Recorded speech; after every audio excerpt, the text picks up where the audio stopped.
Sejam bem-vindos ao canal Silêncio do Bem. Hoje, deixe para trás as imagens de heróis brilhantes, as lendas de dragões e as batalhas épicas. Deixe a mente desacelerar e feche seus olhos. Imagine-se por um momento voltando no tempo. Não para a linha de frente de uma guerra, mas para o centro de uma vida muito mais comum. Imagine que você está na Idade Média. Não em um campo de batalha, mas dentro das grossas muralhas de pedra de um castelo. Um lugar que você acha que conhece, mas que está prestes a descobrir que é muito diferente do que os filmes nos contam. Um lugar onde a vida era uma sinfonia de sons abafados, cheiros esquecidos e uma rotina diária que era, na maioria das vezes, simplesmente tediosa. Hoje, vamos explorar a vida real dentro de um castelo medieval.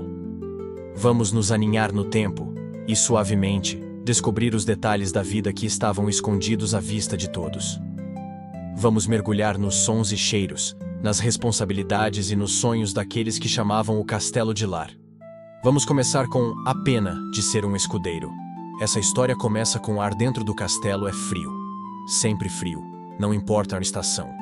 O cheiro predominante é uma mistura de fumaça de madeira, palha úmida e o aroma persistente de comida cozinhando em grandes caldeirões. Você se senta na beira de sua cama de palha, vestindo uma túnica simples de lã grossa. Você tem talvez 14 anos e sua vida é uma sucessão de tarefas. Você é um escudeiro. O dia começa antes do sol nascer. A luz da manhã mal se filtra pelas fendas estreitas nas paredes de pedra quando você já está de pé, sentindo a umidade da sala que se agarra aos seus ossos. Sua primeira tarefa é atender ao seu senhor, um cavaleiro de renome. Você ajuda-o a se vestir, ajeitando as grossas camadas de roupas e a túnica que indicam seu status. O barulho de metal ecoa pelo quarto, enquanto você tenta polir a armadura de seu senhor. Os elos de uma cota de malha fazem um som de sinos silenciosos enquanto você os limpa, um por um. O objetivo do seu treinamento é se tornar um cavaleiro, mas essa é uma jornada longa e árdua. As histórias que o rodeiam são de heroísmo e glória, mas a sua realidade é de serviço e disciplina. A cada dia, você passa horas a fio lustrando peças de metal, afiando espadas e cuidando dos cavalos. As manoplas de metal são polidas com óleo, até que brilhem sob a luz trêmula das tochas. O som rítmico de uma pedra de amolar contra uma lâmina de espada é a trilha sonora de boa parte da sua manhã. É um som hipnótico, repetitivo. Você também aprende a manejar uma espada, a lutar com uma lança, a montar a cavalo com a graça de um veterano. A prática é exaustiva, mas o som do aço contra o aço, embora alto por um momento, é rapidamente abafado pelas grossas paredes. Você aprende o peso da armadura, o calor que ela prende, o quão difícil é respirar sob o elmo. O suor escorre e se acumula na superfície da pele, uma prova silenciosa de seu esforço. E há o tédio. A vida em um castelo não é uma aventura constante. Existem longos períodos de espera, de tempo livre que você gasta sentado em um canto do grande salão, observando o tempo passar. O tédio é tão constante quanto o cheiro da palha. Você se distrai com as histórias dos homens mais velhos, contadas com vozes monótonas em frente ao fogo, ou apenas observa a fumaça subindo pela chaminé. A refeição é um evento social, mas a sua posição como escudeiro significa que você come depois do seu senhor, o que resta do banquete. Você serve à mesa, observando os nobres em suas roupas mais finas, enquanto o cheiro de porco assado e especiarias flutua pelo ar. Sua vida é um ciclo de serviço, treinamento e espera. As promessas de honra e cavalaria parecem distantes, presas em um futuro incerto. Sua realidade é a de um jovem sob o peso de um futuro que ele anseia, mas para o qual ele deve servir em silêncio. Sua jornada é lenta, um dia de cada vez, uma tarefa de cada vez. Você limpa mais uma espada. Você se senta mais um pouco ao lado da lareira. O tempo passa em silêncio, lento e sem pressa. Agora, nossa jornada se afasta da rotina silenciosa do castelo e se concentra em uma pessoa, uma figura que, por um breve período, quebrou a calmaria da vida medieval. Seu nome é Joana. Joana d'Arc. Mas não vamos olhar para ela como uma heroína perfeita de uma lenda. Em vez disso, vamos tentar entender a jovem real, o peso sobre seus ombros, a vida que ela viveu. Imagine uma jovem camponesa em uma pequena aldeia no nordeste da França. Não há nada em sua vida que a separe dos outros. Ela passa seus dias simples, fiando lã, cuidando dos animais. As guerras e as intrigas dos reis são ruídos distantes, lendas sobre as quais ela ouve em frente ao fogo. Mas essa vida simples muda para ela. Ela começa a ouvir vozes. Não de forma perturbadora, mas de uma forma que ela descreveria como uma presença, uma orientação. Ela acredita que são vozes divinas, que a estão chamando para uma missão impossível: liderar o exército francês e salvar a França da dominação inglesa. Para a maioria de nós, isso pareceria uma loucura, um sonho febril. Para ela, era uma realidade. E ela agiu com uma convicção inabalável, uma calma que beirava o inusitado.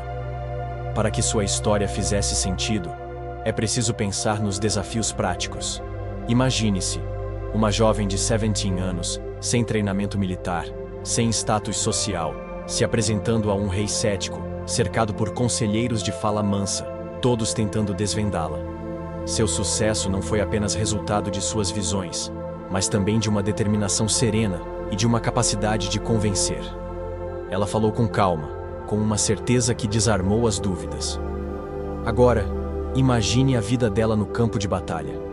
Não os momentos de glória, mas os dias entre eles. A vida em um acampamento militar era uma existência de desconforto. Longe do castelo, o chão é a sua cama. O barulho é constante, o cheiro de suor e terra é onipresente. Joana não era uma guerreira sanguinária. Ela raramente empunhava sua espada para matar. Sua arma era uma bandeira. Seu poder era a sua presença, que inspirava os soldados a lutarem. No campo de batalha, ela parecia incansável. A armadura era pesada, seu corpo jovem sofria com a vida dura. A ascensão de Joana foi meteórica, mas seu declínio foi igualmente rápido. Capturada em batalha, ela foi vendida aos ingleses. O julgamento que se seguiu não foi uma busca por justiça, mas um espetáculo político. Joana, a jovem camponesa que comandou um exército, agora estava sozinha, diante de homens poderosos que queriam silenciá-la. Imagine o medo, a solidão, mas também a persistência. A cada pergunta capciosa, a cada acusação, ela respondeu com uma calma que frustrava seus inquisidores. As transcrições do julgamento mostram a inteligência de suas respostas, a forma como ela se defendeu com dignidade. Ela foi acusada de heresia e bruxaria, e no final, o peso daquele poder era grande demais. Sua morte na fogueira em Rouen, com 19 anos, não foi um ato de heroísmo dramático, mas o fim trágico de uma vida curta e extraordinária. A história dela não termina com uma batalha, mas com um silêncio. Um silêncio que se espalhou por toda a França, e que, por fim, tornou-se o catalisador para um sentimento nacional. Seu legado não é de um cavaleiro que salva a todos, mas de uma jovem que, com uma fé inabalável, conseguiu mudar o curso da história, mesmo que por um breve momento, mostrando que a força de uma ideia e a calma de uma voz podem ser mais poderosas do que qualquer exército.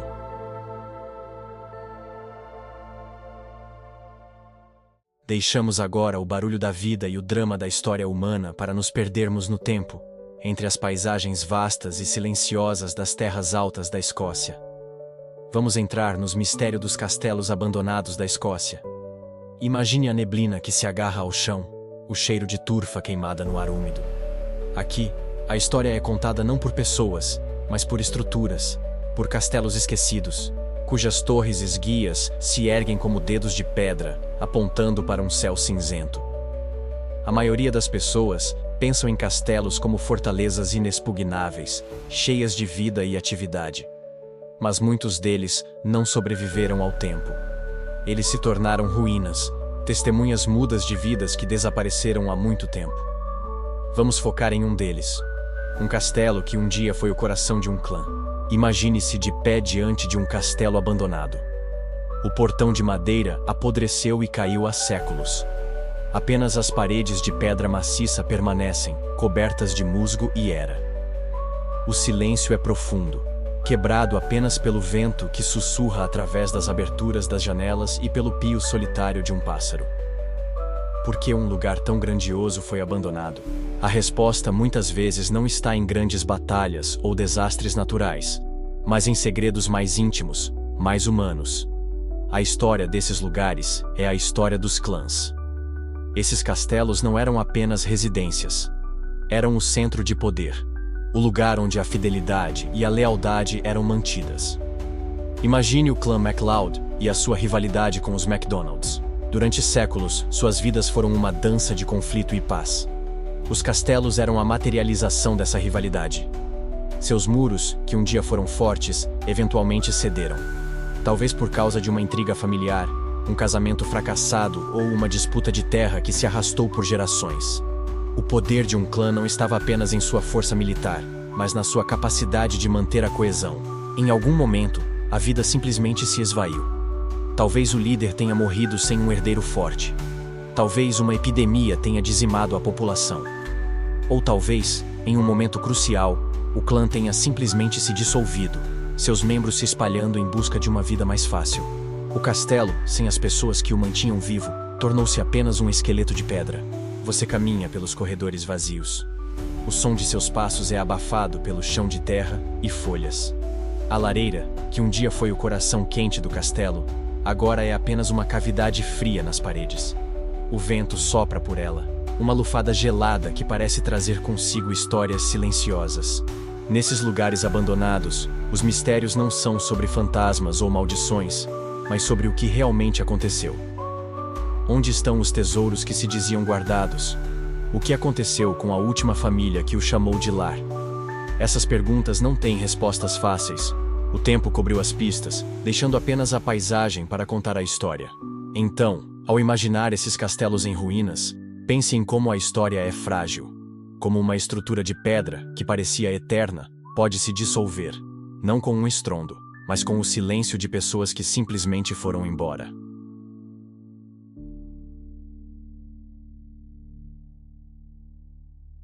Nossa jornada nos leva agora a um último ponto de vista. Um que era ao mesmo tempo marginalizado e excepcionalmente privilegiado. Deixe-se levar para o grande salão do castelo, agora quente e iluminado por tochas. Há uma grande mesa, nobres conversam, mas todos os olhares estão, em algum momento, sobre uma única pessoa. O bobo da corte. A vida de um bobo não era fácil, nem era apenas sobre piadas. Era uma posição complexa e perigosa. Imagine-se por um momento vestindo roupas de cores berrantes, com um gorro de sinos na cabeça. O som dos sinos que balançam suavemente a cada movimento é a sua assinatura. Uma lembrança constante de quem você é e de qual é o seu papel. Você não é apenas um contador de piadas. Você é um observador. Você é o espelho do rei, o único que pode com segurança dizer a verdade. Você tem que ser inteligente, perspicaz e muito cauteloso. A linha entre uma piada engraçada e uma ofensa mortal é muito tênue. O bobo da corte era o único no castelo que podia zombar das fraquezas do rei e da rainha sem temer a prisão ou a morte. Desde que o fizesse de uma maneira que fizesse o monarca rir. Sua rotina era cheia de malabarismo, canções e encenações. Mas o verdadeiro trabalho acontecia em sussurros. Você ouve as fofocas, as intrigas, os segredos dos nobres. Você observa as expressões faciais e os olhares silenciosos. Você é um ouvinte, e muitas vezes, o rei te procura para ter conselhos. Não conselhos sobre guerra, mas sobre as pessoas. O bobo, com sua perspectiva única e sua liberdade de falar, podia oferecer uma visão clara sobre quem era leal e quem não era. A vida no castelo, vista de sua perspectiva, é uma comédia e uma tragédia. Você vê os filhos dos nobres crescendo e se tornando adultos, as alianças de casamento sendo feitas e desfeitas, a ascensão e queda de senhores.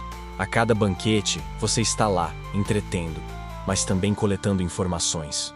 O som de sua voz, uma mistura de piada e seriedade, ecoa no grande salão. À noite, quando o grande salão esvazia e o som das conversas diminui, você se retira para seu quarto, pequeno e talvez um pouco mais solitário do que a vida que você leva durante o dia. A máscara de alegria e zombaria é removida. O silêncio da noite permite que você pense sobre as informações que coletou e as conversas que ouviu. O peso da sua posição é mais visível no silêncio da noite do que no barulho do dia. O bobo da corte era, em muitos aspectos, um indivíduo solitário. Eles existiam entre as hierarquias. Não eram servos, mas também não eram nobres. Eram uma categoria à parte, com a responsabilidade de divertir, e o privilégio por vezes assustador de dizer a verdade. A risada que você ouve ecoa nos corredores do castelo, uma risada que pode significar alegria, mas também serve para disfarçar o peso da solidão. A jornada de hoje nos levou por corredores frios, campos distantes e grandes salões. Deixamos para trás a imagem de heróis e batalhas para nos aninhar na rotina, nos detalhes. O bobo da corte, o escudeiro, a jovem Joana e os castelos abandonados. Todos eles nos contam uma história. A de que a vida, mesmo na Idade Média, era uma tapeçaria complexa. Não era apenas sobre batalhas e reinos, mas sobre o dia a dia. Agora, à medida que a luz do fogo na lareira começa a diminuir e o som da chuva lá fora parece mais distante, pense no quão diferentes eram essas vidas. E pense no conforto de seu próprio espaço, no silêncio do seu próprio tempo. Feche os olhos e deixe a mente vaguear, levando consigo os sons de um tempo distante. Os sinos do bobo, o crepitar do fogo, o barulho da chuva. Eles são agora apenas ecos distantes. E enquanto eles se afastam, permita-se afundar no conforto do presente. O tempo passou e a história terminou por hoje. Descanse e tenha uma boa noite de sono. Porém, se você ainda estiver acordado, tire um tempinho para se inscrever no canal, para ficar antenado às novas histórias.